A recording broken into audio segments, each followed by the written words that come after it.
মালদা থানার মনোহরপুর মুচিয়া ভারত বাংলাদেশ সীমান্তে হিন্দু সনাতনীদের বিক্ষোভ, হাতে কোল করতাল নিয়ে বাংলাদেশের হিন্দু সনাতনীদের অত্যাচারের বিরুদ্ধে প্রতিবাদ স্লোগান। দীপু দাসের হত্যার বিরুদ্ধে প্রতিবাদ আওয়াজ, অবিলম্বে দোষীদের গ্রেপ্তারের দাবি। ভারত বাংলাদেশ সীমান্তে হিন্দু হিন্দু ভাই ভাই স্লোগান।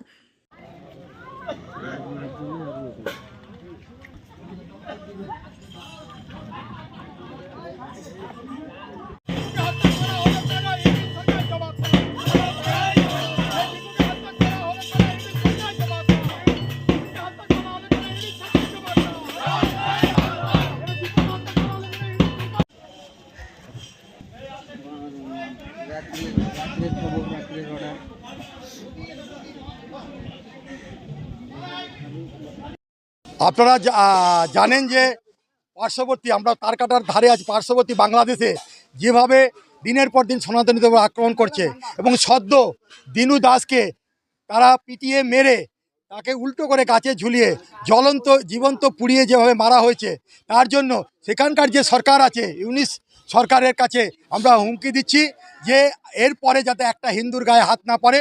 যদি কোনো সনাতনীর গায়ে যদি হাত পড়ে, আমরা যারা এপারে ভারতে পশ্চিমবাংলার যারা সনাতনীরা আছি প্রত্যেকে এই তার কাটাকে উপেক্ষা করবো না, তাকে ভেঙে নিয়ে গিয়ে সেখানে আমরা সেই সব সনাতনীদের পাশে দাঁড়াবো এবং অবিলম্বে যাতে ইউনিট সরকারের ফাঁসি হয় তার জন্য আজকে আমরা সমস্ত সনাতনীরা আজকে মুচিয়া অঞ্চলে এই বর্ডারের ধারে আমরা একত্রিত হয়েছি। শুধু তাই নয়, আপনারা জানেন যে ওপারের বাংলাদেশের সাথে সাথে আমাদের এপারের যে বাংলা এই পশ্চিমবঙ্গে যখন সাধু সন্তরা দিনুর ওপর আক্রমণের ওপরে রাজপথে তারা দাঁড়িয়েছিল, সমস্ত আশ্রম থেকে শুরু করে সাধু সন্তরা, সেখানেও দেখেছি এখানকার দলদাস পুলিশ তাদের উপর অত্যাচার করেছে, তাদেরকে রক্তাক্ত করেছে রাজপথ। তাই সারা বিশ্বের কোনো হিন্দুর গায়ে যদি হাত পড়ে এবং সাথে সাথে যে দিনুকে মারা হলো সেই দিনুকে তার প্রতিবাদে যদি ইউনিট সরকারকে যদি ফাঁসি দেওয়া না হয় এবং এরপরে যদি কোনো সনাতনী গায়ে হাত দেওয়া হয়, আমরা এই পশ্চিমবাংলার কোনো মানুষ এই বর্ডারকে রক্ষা করতে হয় না। এই বর্ডারের তার উপেক্ষা করে আমরা সমস্ত সনাতনীরা ঝাঁপিয়ে পড়বো এবং ইউনিট সরকারকে বুঝিয়ে দেবো যে হিন্দু এখনও মরে যায়নি। যতদিন চন্দ্র সূর্য গ্রহ আকাশে থাকবে ততদিন সনাতনীদের রক্ত টকবক করে ফুটবে। বলছি, আমরা দেখলাম যে বাংলাদেশের ডেপুটি হাই কমিশনে যখন বিক্ষোভ দেখাচ্ছিল সনাতনীরা, সেখানে লাঠিচার্জ করলো এই রাজ্যের পুলিশ, কি বলবেন? আপনারা তো দেখতেই পাচ্ছেন লাঠিচার্জ তো আজকে হচ্ছে, কিন্তু এই যে সরকার আসার পর থেকে ওপার বাংলার যে জয় বাংলা স্লোগান, সেই স্লোগান এখানে নিয়ে আসা হয়েছে।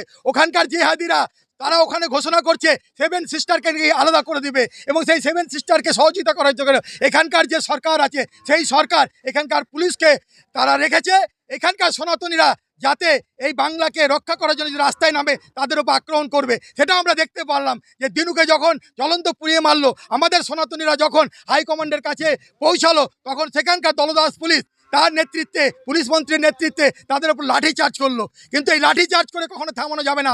1947-এ যখন আমাদের থামানো যায়নি, ব্রিটিশ যেমন আমাদের আটকে রাখতে পারেনি, এবার ইউনিসও পারবে না এই সনাতনীদের আটকে রাখতে। এই বাংলার একটা মানুষের, একটা সনাতনীর গায়ে যদি হাত পড়ে, আমরা বারে বারে বলছি এই তার কাটা আমাদেরকে কিন্তু আটকে রাখতে পারবে না। এই তার কাটা ছিঁড়ে দিয়ে আমরা কিন্তু ইউনিস সরকারের উপরে ঝাঁপিয়ে পড়ব।